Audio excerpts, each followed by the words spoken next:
ஒரு செய்தி விளம்பரத்துறை அமைச்சர் என்ற முறையில் இந்த மாமன்றத்தில் மதிப்பிற்குரிய எதிர்க்கட்சி தலைவர் அவர்கள் சொன்ன சில செய்திகளுக்கு சில வரி விளக்கங்களை உங்கள் மூலமாக வழங்க விரும்புகிறேன். தன்னுடைய பேச்சிலே மாண்புமிகு எதிர்க்கட்சி தலைவர் அவர்கள் சில விளக்கங்களை ஆக்கப்பூர்வமாக ஆதாரத்தோடு கூறியிருந்தால் அதை குறிப்பிடுத்து அதன்படி இந்த தமிழ்நாடு அரசு தன்னுடைய திசைவழி போக்கை சரியான முறையில் செலுத்திக் கொள்ள தயாராக தான் இருக்கிறது. நான் முதல்வன் திட்டத்தை முடக்குவதற்கோ மாற்றுவதற்கோ எங்களுக்கு எந்த திட்டமும் இல்லை. ஆனால் சில விஷயங்களை தெளிவுபடுத்த வேண்டும். 40 நாள் விரதம் முடிப்பது போல 40 நாட்கள் ஆட்சியை இந்த தாவேக அரசு நிறைவு செய்திருக்கிறது. இந்த 40 நாட்களும் பார்த்து விட்டேன், ஏமாற்றம் மட்டும்தான் மிச்சம் என்று அவர் சொன்னார்.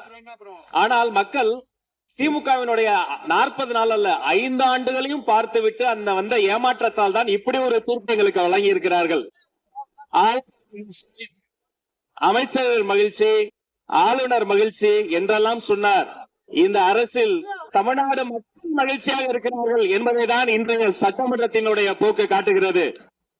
நான் முதல்வன் திட்டத்தை பொறுத்தவரை தமிழ்நாடு முழுக்க இருக்கக்கூடியவர்களை நான் முதல்வன் என சொல்ல வைத்துவிட்டு ஒரே ஒரு குடும்பத்தில் மட்டும் முதல்வர்கள் வந்து கொண்டிருக்கின்ற போக்கை மாற்றுவதற்காக தான் இப்படி ஒரு சட்டமன்றம் அமைந்திருக்கிறது. தமிழ்நாடு வரலாற்றில் முதல் முறை முதலமைச்சர் மட்டுமல்ல, மாண்புமிகு சி ஜோசப் விஜய் அவர்கள் முதல் முறை முதலமைச்சராக இருக்கிறார். அவருக்கு பிறந்தநாள் வாழ்த்துக்களையும் சொல்லிக் கொண்டு நிதி ஆயோக் கூட்டத்தில் மாண்புமிகு முதல்வர் சொன்னதெல்லாம் 40 நாட்கள் நீங்கள் செய்திருக்க முடியாது, அது திமுக தான் காரணம் என்று சொன்னார்கள். நானும் அதை தான் சொல்கிறேன். இன்று அவர் சொன்ன சட்டம் ஒழுங்கு, போதை பொருள் எல்லா பிரச்சனைக்கும் 5 ஆண்டு காலமாக அவர்கள் செய்த திமுக ஆட்சிதான் காரணமாக இருக்க முடியும் என்பதையும் சுட்டிக்காட்டிக் கொள்கிறேன். பள்ளி மாணவர்கள், ஒரு கல்வித்துறை அமைச்சர் தான், பள்ளி மாணவர்களினுடைய புத்தக பையிலே அன்றைய முதல்வர் ஸ்டாலின் படத்தை நாங்கள் போடவே இல்லையே என்று பெருமையாக சொன்னார். அப்புறம் ஏன் சார் லேப்டாப்ல மட்டும் அந்த படத்தை போட்டீங்க? நீங்க லேப்டாப்பில் போட்ட படத்தை எங்கள் மாணவர்கள் திண்ணர் வைத்து அழித்து விட்ட காட்சிகளும் சமூக வலைதளத்தில் பார்த்து கொண்டுதான் இருக்கிறோம். ஒரு வரியில் சொல்லுகிறேன், கோயில் பிரச்சனையை முத்தமிழறிஞர் டாக்டர் கலைஞரினுடைய வசனத்தையே சொல்கிறேன். நாங்கள் கோயில் கூடாது என்று சொல்லவில்லை, கோயில் கொடியவர்களின் கூடாரமாக மாறிவிடக் கூடாது என்றுதான் சொல்லுகிறோம். தூய்மை தொழிலாளர்களை இன்றே பார்த்து விட்டதாக முன்னாள் முதல்வர் பார்த்து விட்டதாக சொல்கிறார்கள். எங்கள் கேள்வியே அதுதான். 10 நாட்கள் ஒரு வாய் சாப்பிடாமல் உண்ணானும் இருந்த போது நானும் எனது சகோதரர்கள் அண்ணன் ஆனந்தும் மாதவும் போய் பார்த்தோமே. இன்று தூய்மை தேவதைகளை பார்க்கிற திரு ஸ்டாலின் அவர்கள் அன்னைக்கு ஏன் சார் பார்க்கல? ரிப்பன் மாளிகைக்கு அட்ரஸ் தெரியலையா? எப்படி போக வேண்டும் என்ற பாதை தெரியவில்லையா? தமிழ்நாடு எத்தனையோ திருடர்களை பார்த்திருக்கிறது. அலிபாபாவும் 40 திருடர்களையும் கூட பார்த்திருப்பீர்கள். அலிபாபாவும் பியூஸ் கேரியர் திருடர்களையும் இப்போதுதான் எங்களுடைய மின்சாரத்துறை அமைச்சர் பார்த்துக் கொண்டிருக்கிறார். அதை குறித்த நடவடிக்கை எடுக்கப்பட்டுக் கொண்டிருக்கிறது. அவர்கள் மின்வெட்டை குறித்து சொன்னதற்கு மாண்புமிகு புரட்சி தலைவி அம்மா அவர்கள் இதே மாமன்றத்தில் சொன்ன ஒரு வரியை சுட்டிக்காட்ட ஆசைப்படுகிறேன். இந்த மாமன்றத்திலே தமிழ்நாட்டிற்கு மின்சார தடையை அறிமுகம் செய்த திமுக எதற்கு மின்சார தடையை பற்றி பேசுகிறது என்று அவர் கேட்டார். கலைஞர் வண்ண தொலைக்காட்சி கொடுத்தார்கள், அந்த நாட்களை பார்க்க முடியாது. கலைஞர் வண்ண தொலைக்காட்சி கரண்ட் இல்லாம கருப்பு வெள்ளையா பிளாக் அண்ட் ஒயிட்டாவே போன அந்த காலங்களை எல்லாம் மறந்துவிட்டு ஆதாரம் இல்லாமல் உண்மைக்கு புறமான செய்திகளை மாமன்றத்தில் அவர்கள் சொல்வதை இதோடு நிறுத்திக் கொள்ள வேண்டும்.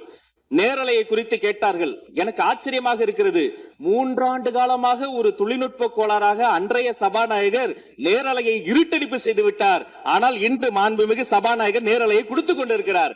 அவருக்கு எங்கள் சார்பாகவும் நன்றியை கூறிக்கொண்டு விவசாயிகளை குறித்து இந்த மாமன்றத்தில் ஒன்று சொல்கிறேன். தமிழ்நாடு வரலாற்றிலேயே விவசாயிகளினுடைய சங்கத்தின் தலைவர்கள் மீது குண்டாஸ் போட்ட ஒரு சர்க்கார் திமுக சர்க்கார்.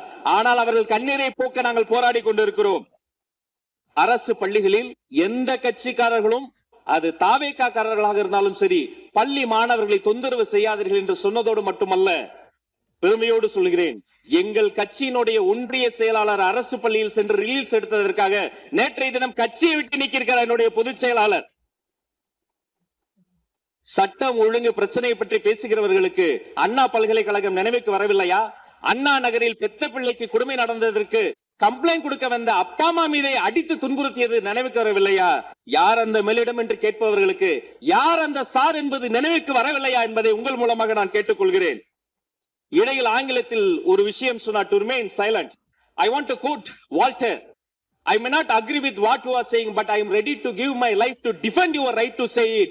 எதிர்க்கட்சிகளினுடைய கருத்துகளையும் அரவணைக்கக்கூடிய மாமனிதர் இந்த மன்றத்தில் முதல்வராக உட்கார்ந்து கொண்டிருக்கிறார். ஆக்கப்பூர்வமான விமர்சனங்களை சொல்வீர்கள் என்று பார்த்தால் திரும்ப அரசியல் விமர்சனங்களை மட்டுமே சொல்லிக் கொண்டிருக்கிறீர்கள். இந்த சோஃபா கதையை என்னைக்கு விட போகிறார்கள்? எங்கள் தலைவர் சினிமாவை விட்டாலும் அவர்கள் அட்லி என்கிறார்கள், புஷ்பா என்கிறார்கள், ஜுராசிக் பார்க் என்பார்கள் போல் இருக்கிறது.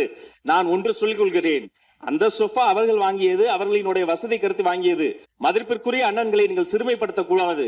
ஆனால் ஒன்று உறுதி, எந்த காரணம் கொண்டும் பார்க்க வருகிற கூட்டணி தலைவர்களுக்கு மட்டும் பிளாஸ்டிக் சேர் போட்டதை போல சிறுமைப்படுத்தக்கூடிய கட்சி தமிழக வெற்றி கழகம் இல்லை என்பதையும் நேரத்தில் நான் தெரிவித்துக் கொள்கிறேன்.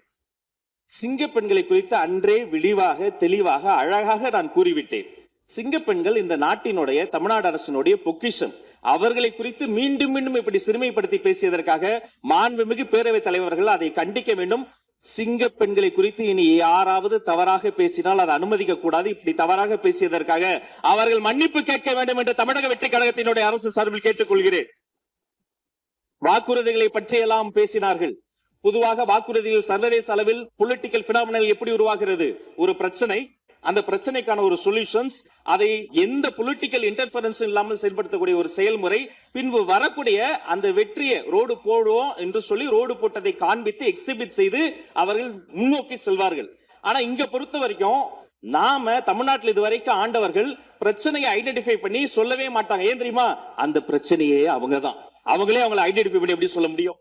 சரி, அதுக்கு பாசிபிள் சொல்யூஷன் சொல்லி பொலிட்டிக்கல் இன்டர்ஃபரன்ஸ் இல்லாம அதை செயல்படுத்த முடியுமா? ஒரு முனிசிபல் கவுன்சிலர் தொடங்கி மாண்புமிகு அமைச்சரினுடைய வீட்டில் இருக்கிறவர்கள் வரைக்கும் கமிஷன் மீது கமிஷன் அடித்து அந்த ப்ராஜெக்டே முடியாது. கடைசியில் எதை விளம்பரம் செய்வது? அந்த திட்டத்தினுடைய வெற்றியையா?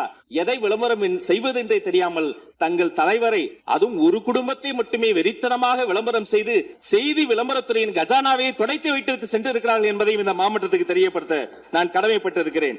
இன்னும் ஒவ்வொரு வரியிலும் ஆக்கப்பூர்வமாக அறிவியல் பூர்வமாக எதையாவது சொல்வார்களும் நான் தேடி தேடி பார்த்தேன்.